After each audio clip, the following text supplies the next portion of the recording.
Graça e paz, queridos. Irmão Jorge Cardoso aqui no Vivendo em Graça. Bom, vamos continuar falando sobre versículos isolados, tá?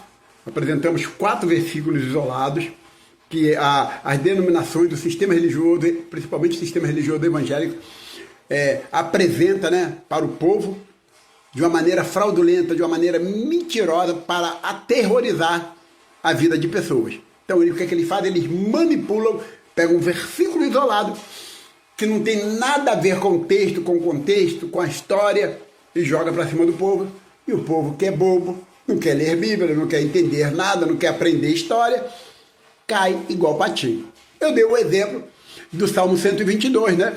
Onde eles usam muito para trazer pessoas para dentro principalmente para os crentes. Olha, irmão, você não vem no culto? Vamos para o culto. Aí pega em cima das pessoas também que não são crentes, não são cristãs, né? Ainda não se consideram crentes do evangelho. Olha, vamos para a igreja. Olha, Davi falou, alegrei-me quando me disseram, vamos na casa do Senhor. Aqui, aí apresenta o Salmo 122. Mentira. Davi estava falando sobre Jerusalém. Ele não estava falando sobre um templo de pedra chamado de igreja. Nada disso. Igrejas são pessoas. Davi estava falando de Jerusalém. Lê o texto todo que você vai entender como era agradável para os judeus, para Davi, estar com os pés dentro de Jerusalém. O amor que eles tinham por Jerusalém. Tá bom? Então, o templo só foi erguido anos depois pelo seu filho Salomão. Então, não era templo. Era a cidade, o local chamado Jerusalém. E eles usam esse texto sem contexto e faz aí essa bagunça aí, essa salada mista aí, e muitos outros, tá bom? Existem textos que eles usam tanto para amedrontar quem está dentro da igreja e quem está fora. Por exemplo, eles não vão usar Malaquias 3,10 falando sobre o dízimo para você que ainda não é crente. Não, eles não vão fazer isso, porque senão eles vão te assustar e você não bota os pés lá. O quê? Vou tirar 10% do meu salário? Vou ter que... Não, primeiro eles levam você lá para dentro, né? Faz essa proeza aí, faz esse prosélito, né? De levar você lá para dentro. Depois que você está lá dentro, aí começa, meu querido. Aí você se lasca todo, porque aí depois você já está todo cheio de carrapicho, e para tirar esses carrapichos é um problema. É um problema. E aí eles fazem da sua vida 2 vezes mais, faz de você filho do inferno, e vão tirando tudo. E até tirar... muitas das vezes até tua família, tira tudo em prol desse dízimo vagabundo, bandido que eles pregam.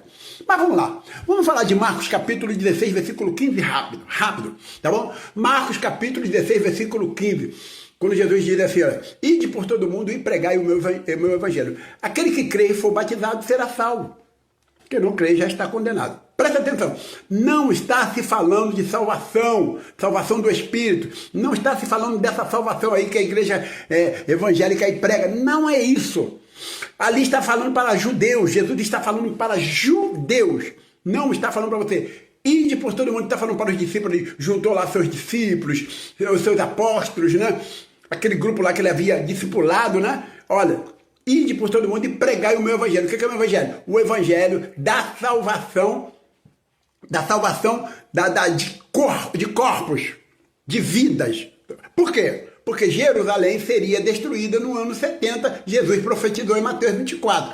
E Jesus estava ali preparando o povo, trazendo as boas novas em relação à lei, dizendo que a lei estava se acabando, o templo seria derrubado, e eles precisavam fugir, eles precisavam sair dali, dar crédito a essa pregação, precisavam sair dali, e para isso eles precisavam crer, porque se eles crescem e metessem o pé dali, saíssem dali, eles seriam salvos. Eles seriam salvos. Mas e o batismo? Esse batismo é o batismo da cruz.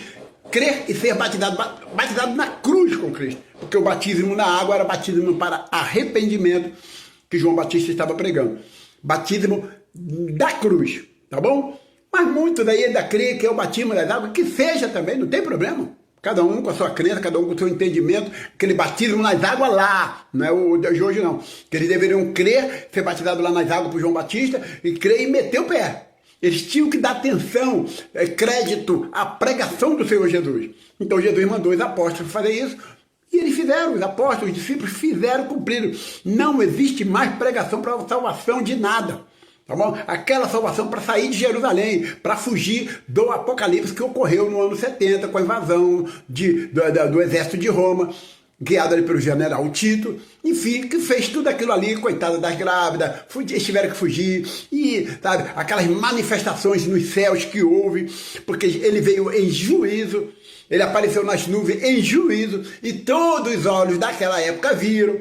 Enfim, é isso que Jesus está falando. Para eles virem, os apóstolos, os discípulos virem pregar esse evangelho, que traria salvação para quem cresce. Creu, saiu de Jerusalém. Quem não creu, ficou lá, morreram, perderam as suas vidas, perderam suas famílias, perderam sua casa, porque tudo foi destruído no ano 70. Vai lá, lê as histórias dos Hebreus, né, que você vai entender bastante sobre isso. Então, é uma manipulação quando eles dizem, né, para os crentes, para eles saírem para a rua, né, dar cafezinho nas praças, pregar o evangelho, dar cafezinho na praça, dar folhetinho, né, fazer essa bagunça que eles tudo aí faz, porque o interesse que eles saem para pregar, saem para fazer essas panafernália, é para poder trazer pessoas para eles, para os pastores, para enriquecer os pastores, enriquecer essa vagabundagem, esses bandidos. Então eles manipulam esse versículo e jamais eles vão dizer a verdade para você.